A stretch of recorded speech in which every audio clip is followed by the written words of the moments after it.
আমার বাসায় সবাই গোলাপ জামুন মিষ্টিটা খুবই পছন্দ করে। তো অনেক দিন হয়ে গেছে আমি মিষ্টি তৈরি করিনি। আজকে ভাবলাম মিষ্টিটা তৈরি করি। তো এখানে প্রথমে 2 লিটার দুধ জাল দিতে বসিয়ে দিয়েছি আমি।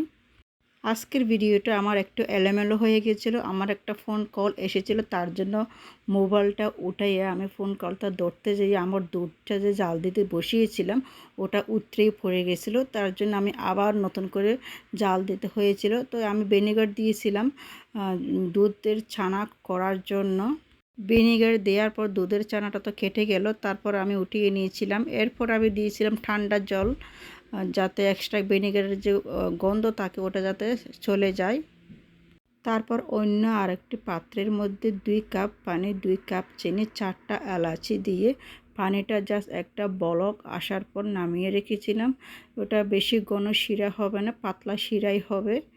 যে কোনো মিষ্টি বানানোর জন্য ছানাটা যদি পারফেক্টভাবে না হয় তাহলে মিষ্টিটা ভালো হবে না, সফট হবে না, খেতেও ভালো লাগবে না। তো আমার ছানাগুলো কিন্তু পারফেক্টভাবে নরম হয়েছে।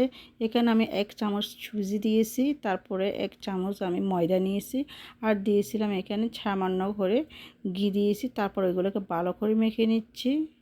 যেভাবে লুচি বানাই ঠিক সেভাবে ডোটা একদম পারফেক্টভাবে তৈরি করতে হবে।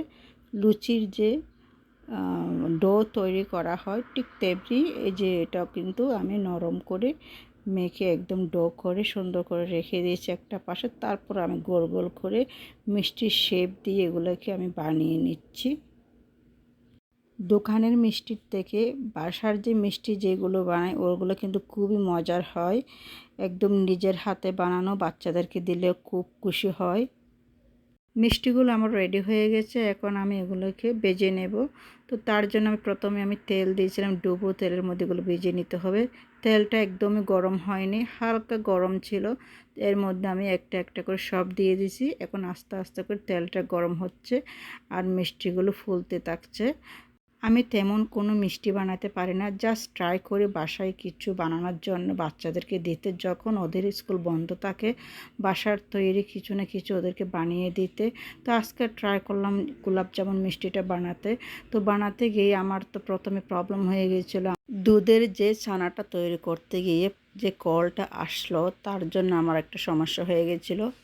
এখন মিষ্টিগুলো হয়ে গেছে, এই যে সব মিষ্টি দিয়ে দেব যে শিরা তৈরি করেছি সেখানের মধ্যে। শিরাটা কিন্তু এখনও গরম আছে, এটা একদমই ঠান্ডা রাখিনি। অন্য আরেকটি চুলার মাঝে আমি এটা হালকা গরম রেখেছিলাম। এখন এগুলোকে সারা রাত ধরে রেখে দেব। মিষ্টিগুলোকে আমি বিকালবেলা বানিয়েছিলাম, তারপর আমি ঠান্ডা হতে রেখেছিলাম নর্মাল টেম্পারেচারে। তারপর এগুলোকে আমি ফ্রিজে রেখেছি। এরপর আমি সকালবেলা এগুলোকে বের করেছি। অনেক সুন্দর একটা কালার এসেছে, একদমই গোলাপ জামুর যে কালার সেটাই পারফেক্ট কালার এসেছে। তো আজকের আমার এলোমেলো ভিডিওটা কেমন হলো সবাই জানাতে ভুলবেন না।